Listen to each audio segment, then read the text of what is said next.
नमस्कार. इझी कुकिंगमध्ये आपल्या सर्वांचं मनपूर्वक स्वागत.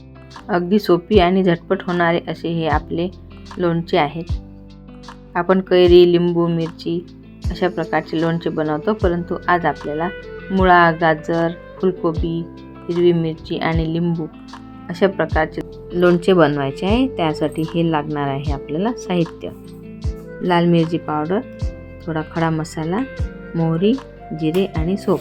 आता हे आपण 2 तास मेथी भिजत घालून त्याला मोड आणायला ठेवले. मोड आल्यानंतर आपण हे चांगले तेलात तळून घेतले आणि थंड करायला ठेवले.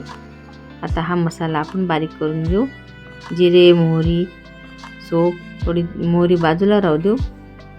त्यामध्ये जिरे आणि सोप टाकून घेऊ. खडा मसाला घेतलेला आहे, त्यामध्ये लवंग, मिरे, कलमी, थोडे मेथी दाणे आणि हिंग. आता हे आपण थोडं जाडसर बारीक करू आणि हा परतून घेतलेली मिरची पावडर आहे ती मिठावर परतून घेतल्यामुळे जळत नाही. आता हे मीठसुद्धा मी परतून घेतलं, त्यामुळे त्याचा ओलसरपणा निघून जाईल. आता जाडसर केलेलं सर्व साहित्य आपल्याला वेगवेगळे हे लोणचे करतो त्यामध्ये हा आपल्या उपयोगात पडेल. आता हे सर्व साहित्य आपण एकत्र करून त्यामध्ये लोणच्याचा मसाला एकत्र करून घ्यायचा. चवीनुसार मीठ टाकायचं आणि लिंबाचा रस टाकायचा. अशा प्रकारे आपलं हे एक लोणचं तयार होईल.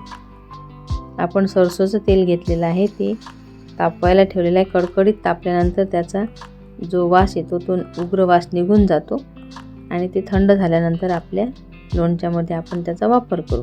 आता सर्व साहित्य एकत्र करून झालेलं आहे. आता आपण तेलसुद्धा तापवायला ठेवलेलं आहे. तेलामध्ये परतून घेतलेले मेथीदाणे थंड झालेले आहेत, ते सुद्धा एका भांड्यात काढून घेऊ. आपण सुद्धा कडकडीत तापलेलं आहे आपलं. थोडं कोमट होईपर्यंत आपण यामध्ये मसाला मिक्स करून घेऊ. त्यामध्ये आपल्याला पाहिजे तेवढा मसाला घालून घ्यायचा. मसाला टाकायचा आपल्या आवडीप्रमाणे, कमी किंवा जास्त करू शकता. तुम्ही विकतचा मसाला घातला तरी चालेल किंवा मग तुम्ही मोहरीची डाळसुद्धा वापरली तरी चालेल. आपला मसाला घालून झालेला आहे. आता आपण त्यामध्ये लिंबाचा रस घालून घेऊ आणि एकत्र करू. चवीनुसार मीठ घालून घेऊ.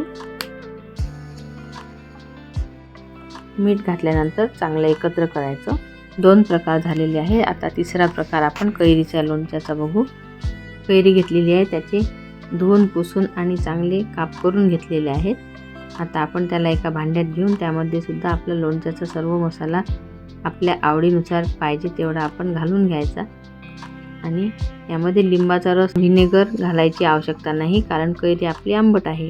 साधं लोणचं नेहमीच बनवतो, अशी नवीन कैरी आली म्हणजे आपण त्याला तिखट, मीठ, मसाला वगैरे लावून तोंडी लावण्यासाठी ताजं लोणचं बनवत असतो. आज आपण गूळ घालून आंबट गोड लोणचं बनवणार आहोत.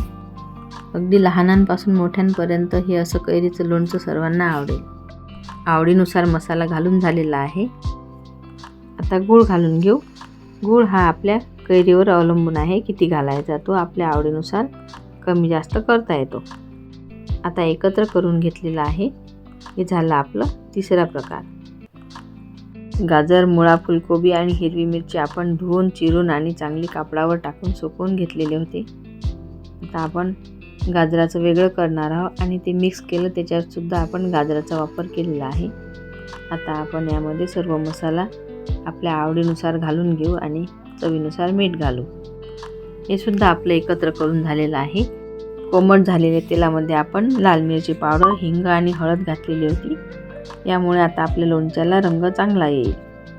आता सर्व लोणच्यांमध्ये आपल्या आवडीनुसार तेल घालून घ्यायचं. तुम्हाला कमी जास्त करता येईल. मी थोडंच घातलेलं आहे. आता आधी आपण या गाजराच्या लोणच्यामध्ये घालून घेऊ तेल. लोणच्याला छान रंग आलेला आहे. आता आपण एकत्र करून घेऊ हे. यानंतर आपण जे मिक्स लोणचं बनवलेलं आहे त्यामध्ये सुद्धा तेल घालून घेऊ. या लोणच्याला सुद्धा तेल घातल्यामुळे चांगला रंग येईल. तर हे मिक्स लोणचं चवीला खूप छान लागते. हे सर्व लोणचे आपले जेवणाची रंगत वाढवणारे आहेत. हिवाळ्यात हे गाजर आणि मुळा आणि फुलकोबी सुद्धा खूप चांगली येते. मेथीच्या लोणच्यामध्ये सुद्धा तेल घालून झालेलं आहे. आता आपण लसणाचं लोणचं बनवूया.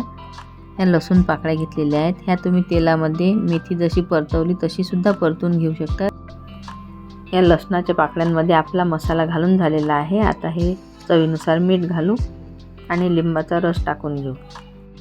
यामध्ये तुम्ही व्हिनेगरचा किंवा आमचूर पावडरचा वापर करू शकता. आता थंड झालेलं तेलसुद्धा लसणाच्या लोणच्यामध्ये आपण घालून घेऊ. तेलात परतून घेतल्यामुळे लसूण नरम होईल आणि लगेच लोणचे खायला तयार होईल. जास्त लाल होऊ द्यायचा नाही. थोडा अगदी 1 मिनिटभर ठेवला तरी चालेल. अशा प्रकारे आपले 5ही लोणच्यांमध्ये तेल घालून झालेलं आहे. अशा आपल्या ताटाची शोभा वाढवणारे आणि जेवणाची रंगत वाढवणारे लोणचे तयार झालेले आहेत. हे आपलं लसणापासून बनवलेलं हे गाजर, मुळा, गोबी आणि हिरवी मिरचीचं लोणचं बनवलेलं. हे आपलं मोड आलेले मेथी दाण्याचं लोणचं. हे आपली कच्ची कैरी त्याचं आंबट गोड लोणचं आणि हे गाजराचे लोणचे तयार झाले. अशा प्रकारे स्वादिष्ट आणि चटपटीत लोणचे आपले तयार झालेले आहेत. तुम्हाला जर माझे आजचे रेसिपीज आवडल्या असतील तर माझ्या व्हिडिओला लाईक करा, शेअर करा, कमेंट्स करा आणि अजूनपर्यंत माझ्या चॅनलला सबस्क्राईब केलं नसेल तर सबस्क्राईब करा आणि अशाच नवनवीन रेसिपीज बघण्यासाठी बेल आयकॉनला क्लिक करा. व्हिडिओ बघितल्याबद्दल धन्यवाद.